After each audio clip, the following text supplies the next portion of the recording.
नमस्ते, आस्था magazine .news में आप सबका स्वागत है। मैं हूं स्मित सुजित्रा। देखते हैं आज की मुख्य खबरें। भारत ने रूस से तेल खरीद तो लिया, लेकिन ला क्यों नहीं पा रहा। अमेरिका और पश्चिमी देशों की आलोचना के बाद भी भारत ने रूस से भारी मात्रा में कच्चे तेल का आयात तो कर लिया है, लेकिन भारतीय कंपनियों के लिए एक बड़ी मुसीबत पैदा हो गई है। मुसीबत यह है कि आखिर भारतीय तेल कंपनियां रूस से कच्चे तेल को भारत कैसे लाए। भारत की प्रमुख तेल कंपनी ONGC समेत कई और तेल कंपनियां रूस से तेल लाने में संघर्ष कर रही है। सूत्रों का कहना है कि भारतीय तेल कंपनी ONGC ने रूस के सुदूर पूर्व से 7 लाख बैरल कच्चे तेल की खरीदारी कर ली है। भारत पाकिस्तान सीमा से ज्यादा खतरनाक है नॉर्थ साउथ कोरिया बॉर्डर। उत्तर और दक्षिण कोरिया के नामों में भले ही एक शब्द कॉमन हो, लेकिन उनके रिश्ते 1945 से ही खराब रहे हैं। दूसरे विश्व युद्ध के बाद कोरिया के ऊपर से जापान का आधिपत्य खत्म हुआ, तब अमेरिका और रूस ने इसे अपने असर में लेने की कोशिश शुरू कर दी। बाद में इसी के चलते कोरिया का 2 फाड़ हो गया। एक भाग बना साउथ कोरिया और दूसरा उत्तर कोरिया। एक में अब तक अमेरिका का असर है, वो लोकतांत्रिक है, तो दूसरे पर रूस और चीन का असर। वहाँ किम परिवार 3 पीढ़ियों से तानाशाही वाला परंपरा में शासन कर रहा है। दोनों कोरियाई देशों में दुश्मनी इस कदर तगड़ी है कि उनकी सीमा रेखा दुनिया की खतरनाक सीमा की जानने लगी है। इस सीमा को DMZ यानी डिमिलिटराइज्ड जोन कहा जाता है। तटस्थता से युद्ध रोकने में मदद नहीं मिलेगी, भारत की स्थिति पर बोला यूक्रेन। रूस यूक्रेन के बीच महायुद्ध परमाणु हमले की धमकियों के बीच 2 महीने से ज्यादा वक्त के बाद भी जारी है। इस बीच बुधवार को यूक्रेन के विदेश मंत्री दिमित्रो कुलेबा ने भारत के रुख पर कहा कि तटस्थता ऐसी स्थिति है जो युद्ध को रोकने में कभी भी मदद नहीं कर सकती। बताते चले कि भारत लगातार यूक्रेन और रूस के बीच जंग रोकने की अपील करता रहा, जबकि यूक्रेन का आरोप है कि भारत इस युद्ध में न तो खुले तौर यूक्रेन का पक्ष नहीं ले रहा है। रूस और यूक्रेन के बीच जब से जंग शुरू हुई है, तब से दुनिया 2 खेमों में बट गई है। एक तरफ कुछ देशों ने रूस का साथ दिया है, तो दूसरी ओर पश्चिमी देशों ब्रिटेन और अमेरिका समेत कई देशों ने यूक्रेन की मदद के लिए हाथ आगे बढ़ाया है। CM मान सहित प्रसिद्ध धार्मिक स्थलों को बम से उड़ाने की मिली धमकी। पंजाब के मुख्यमंत्री भगवंत मान के साथ साथ Jalandhar railway station, Sultanpur Lodhi railway station और पंजाब के अन्य प्रसिद्ध स्थानों को बम से उड़ाने की धमकी दी गई है। यह धमकी एक पत्र में मिली है। सुल्तानपुर लोधी रेलवे स्टेशन के मास्टर को एक धमकी भरा पत्र मिला है, जिसमें जैश-ए-मोहम्मद का जिक्र है। पत्र में सुल्तानपुर लोधी स्टेशन को उड़ाने की भी धमकी दी गई थी। इसके अलावा पटियाला में काली माता के मंदिर और जालंधर के एक प्रसिद्ध धार्मिक स्थल पर भी बमबारी की धमकी दी गई है। उसी पत्र में जैश-ए-मोहम्मद ने भगवंत के साथ साथ अकाली दल के वरिष्ठ नेताओं को बम से उड़ाने की धमकी दी है। राम मंदिर और अनुच्छेद 370 के बाद एक और बड़ा कदम उठाने जा रही है मोदी सरकार। अयोध्या में राम मंदिर निर्माण, जम्मू कश्मीर से अनुच्छेद 370 हटाना और देश में समान नागरिक संहिता लागू करना, इनमें से 2 कोर एजेंडे को नरेंद्र मोदी सरकार हासिल कर चुकी है।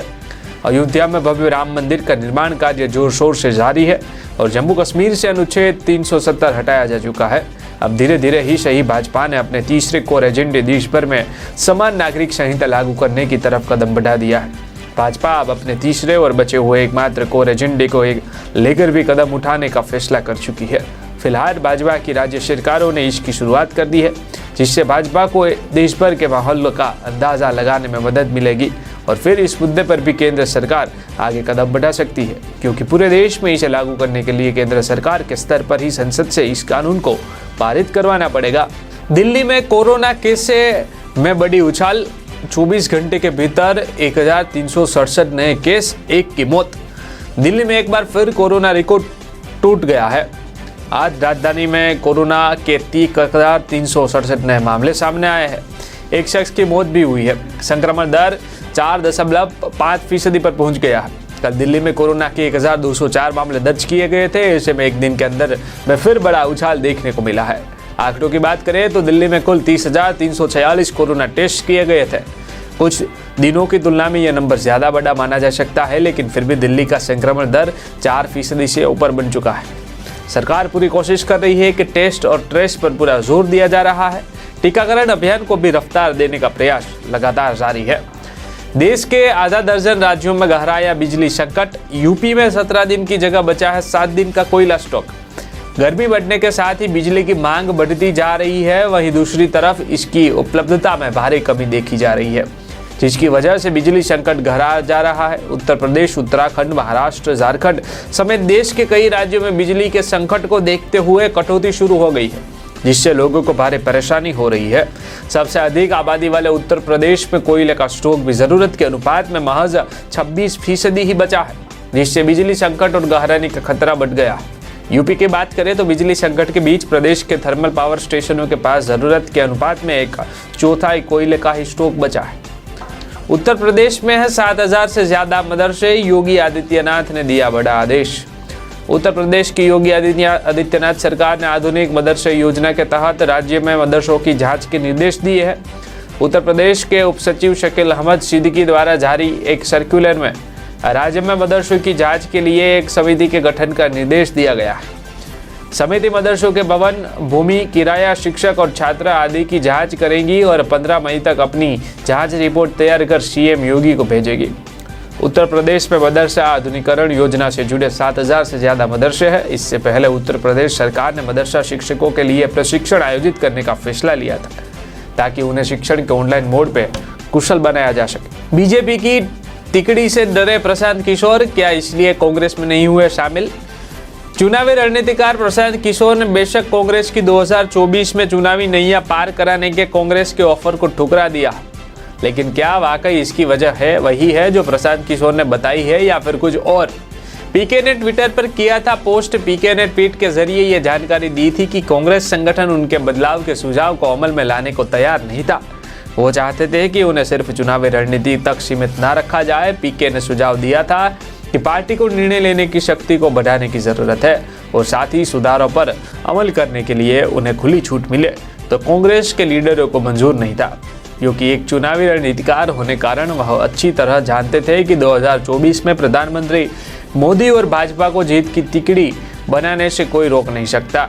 और उसी की वजह है वे 3 स्तंभ जिन्हें गिराना आज के राजनीतिक परिप्रेक्ष्य में किसी राजनीतिक दल के बस की बात नहीं है। गुजरात कांग्रेस भी हाथ पर हाथ धरे बैठी नहीं है।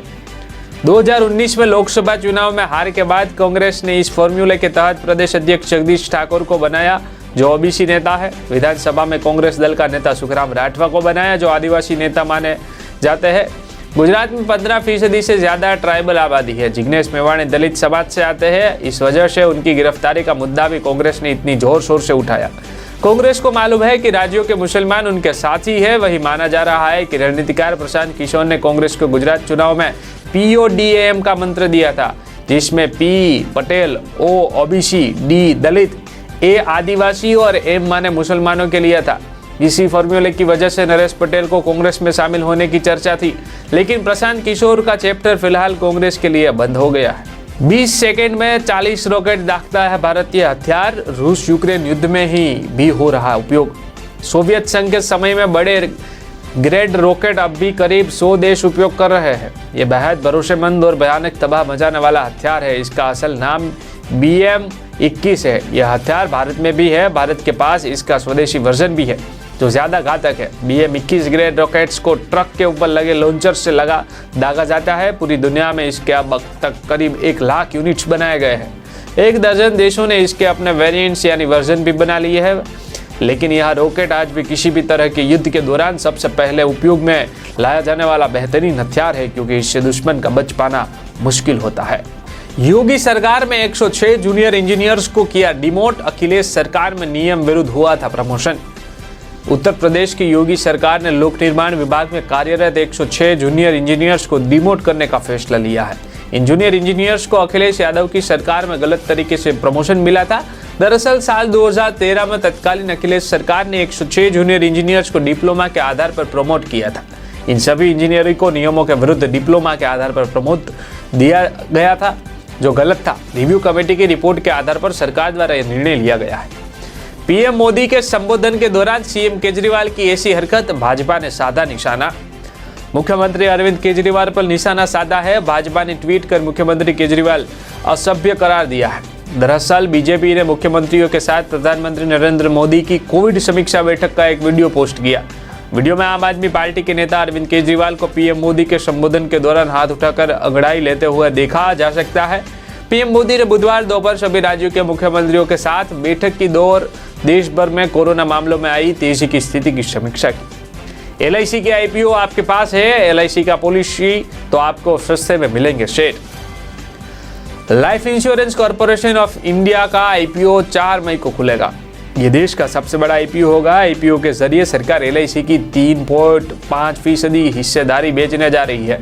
इससे 21,000 करोड़ रुपए जुटाने की योजना है। अगर आपके पास LIC की पॉलिसी है तो आपको प्रति शेयर 60 रुपए का डिस्काउंट मिलेगा। ऐसे में अगर आपके पास LIC की पॉलिसी है तो हम आपको बता रहे हैं कि IPO में पैसा लगाने पर आपको कैसे और कितना फायदा होगा। इसके अलावा IPO से जुड़े आपके कई सवालों के जवाब भी देंगे। रिजर्वेशन हिस्से के तहत LIC पॉलिसी होल्डर्स के लिए 10% शेयर रिजर्व रहेगा। मीडिया रिपोर्ट के अनुसार IPO में पॉलिसी धारकों को 60 रुपए की छूट मिलेगी। अंबुजा सीमेंट्स को खरीदने की दौड़ में अडानी आगे। अंबुजा को खरीदने की दौड़ में JSW ग्रुप भी शामिल है, लेकिन माना जा रहा है कि अडानी बातचीत काफी आगे बढ़ चुकी है। जानकारों के मुताबिक अडानी समूह जल्द अंबुजा सीमेंट को खरीदने के लिए होलसीम के साथ डील कर सकता है। होलसीम भारत आने के 17 सालों के बाद अपना भारत का कारोबार बंद कर सकती है। होलसीम समूह की भारत में 2 सीमेंट कंपनियों अंबुजा सीमेंट और ACC लिमिटेड में हिस्सेदारी है। 73,188 करोड़ रुपए वैल्यू वाली अंबुजा सीमेंट में होल्डर हंड इन्वेस्टमेंट लिमिटेड के जरिए होलसीम की 63.1% हिस्सेदारी है, जबकि ACC लिमिटेड में अंबुजा सीमेंट की 50.05% हिस्सेदारी है। अखबारों के सामने कागज की कम उपलब्धता और ऊंचे दाम का संकट। अखबार की 3 और प्रमुख लागत छपाई में इस्तेमाल होने वाली इंक, प्लेट और डिस्ट्रीब्यूशन के दामों में भी काफी ज्यादा इजाफा हो गया है। इतना ही नहीं, बीते 2 सालों में समुद्र माल भाड़ा की दरें भी 4 गुना तक बढ़ गई है। नेचुरल गैस, कोयले की कीमतों में उछाल से भी अखबारी कागज मिलों पर दबाव बढ़ा है। इस सबके बावजूद देश में आज भी अखबारों की कीमत दुनिया के प्रमुख देशों से बेहद कम है। अमेरिका में जहां अखबार करीब 7,800 रुपये महीने की कीमत पर मिल रहे हैं, वहीं भारत में आज भी अखबारों की औसत कीमत लगभग 150 से 250 रुपये महीना है। नर्मदा की परिक्रमा करने उमड़ पड़ी लाखों की भीड़, नाव मिलने पर मची अफरा तफरी। नर्मदा नदी की परिक्रमा करने के लिए शनि रवि को लाखों लोगों की भीड़ उमड़ पड़ी। गुवार गांव में नदी के किनारे नाव न मिलने पर अफरा तफरी मची गई। श्रद्धालु रात में 4 घंटे तक किनारे खड़े रहे। कोरोना के केस कम होने और प्रतिबंधों में ढील मिलने पर 2 साल बाद नर्मदा परिक्रमा को लेकर लोगों में भारी उत्साह दिखाई दिया। कलिकाल में नर्मदा की परिक्रमा को सबसे फलदायी कहा जाता है। यह परिक्रमा ऐसी है जो अलग अलग प्रदेशों की उबड़ खाबड़ और कंकरीली पथरीली जमीनों से होकर गुजरती है। रामपुरा तिलकवाड़ा में 18 किलोमीटर की यात्रा गोल गोल पत्थरों, रेत, घास और नदी में नाव से होती है। जो भक्त नर्मदा की परिक्रमा नहीं कर सकते वे वैशाख कृष्ण पक्ष में करते हैं। शनिवार और रविवार को छुट्टी होने पर लाखों श्रद्धालुओं परिक्रमा करने उमड़ पड़े थे। सरकार से सस्ती दर पर नहीं मिल रहा गोल्ड। सूरत से अमेरिका, यूरोप सहित कई देशों के करोड़ों के ज्वेलरी ऑर्डर अटके। पिछले कुछ महीने से यूक्रेन और रूस के बीच चल रहे युद्ध की वजह से सूरत का गोल्ड कारोबार भी काफी प्रभावित हुआ है। इस वजह से सूरत से विश्व भर में होने वाला गोल्ड एक्सपोर्ट 1 महीने से प्रभावित है। 50 करोड़ से अधिक के ऑर्डर पेंडिंग है। कारोबारियों को ऑर्डर रद्द करने की नौबत आ गई है। कारोबारी नए ऑर्डर नहीं ले रहे हैं। गोल्ड एक्सपोर्ट में भारतीय ज्वेलर्स टिक सके और अच्छा लाभ पा सके, इसलिए सरकार ज्वेलर्स को बिना इम्पोर्ट ड्यूटी लगाए सस्ती दरों पर गोल्ड देती है। इससे अंतर्राष्ट्रीय एक्सपोर्ट प्रतिस्पर्धा में कारोबारी टिके रहते हैं। हालांकि पिछले 1 महीने से यह सुविधा नहीं दी जा रही है, क्योंकि अंतर्राष्ट्रीय बाजार में गोल्ड की कमी है। यूपी में 6031 लाउड स्पीकर हटे, 29,000 की आवाज धीमी हुई। शामिल में मुस्लिमों ने खुद उतारे स्पीकर। यूपी में इन दिनों लाउड स्पीकर को लेकर सख्ती जारी है। सुप्रीम कोर्ट और उत्तर प्रदेश सरकार के आदेश पर बुधवार सुबह प्रशासन ने प्रदेश के कई जिलों में धार्मिक स्थलों से लाउड स्पीकर उतरवाए। इसके साथ ही नियमों के मुताबिक लाउड स्पीकर चलाने की अपील की गई है। सरकार की तरफ से बताया जाया कि अब तक उत्तर प्रदेश के कुल 12 जोन और कश्मीरेट में धार्मिक स्थानों पर लगे 6031 लाउड स्पीकर को हटा दिया गया है। वहीं 29,674 धार्मिक स्थलों पर लगे लाउड स्पीकर की आवाज को तय मानक के हिसाब से सेट कर दिया गया है। कंडला ड्रग्स कांड, 70 कंटेनर्स में रखी 10,000 बोरियों की जांच कर 1,439 करोड़ की हेरोइन पकड़ी। कंडला पोर्ट के पास AV Joshi container freight station से 10,000 बोरियों की जांच के बाद कुल 205 1.6 किलोग्राम हीरोइन बरामद की गई। यह बरामदी राजस्व खुफिया निदेशालय व गुजरात आतंकवाद निरोधी दल ने संयुक्त ऑपरेशन में की। इसकी बाजार में कीमत 1439 करोड़ रुपए आंकी गई है। सितंबर 2021 से कंटेनर फ्रेट स्टेशन में पड़े 70 कंटेनर्स में से यह खेप बरामद की गई है। कच्छ से एक महीने में 2380 करोड़ की ड्रग्स सहित यह 2016 से 9वीं बड़ी बरामदगी है। जखौल समुद्र क्षेत्र में गुजरात आतंकवाद निरोधी दस्ते व कोस्टगार्ड की टीम ने 280 करोड़ रुपए की 55 किग्रा ड्रग्स व 9 पाकिस्तानियों को गिरफ्तार किया था। देश दुनिया की सभी खबरें देखने के लिए देखते रहे आस्था मैगजीन न्यूज।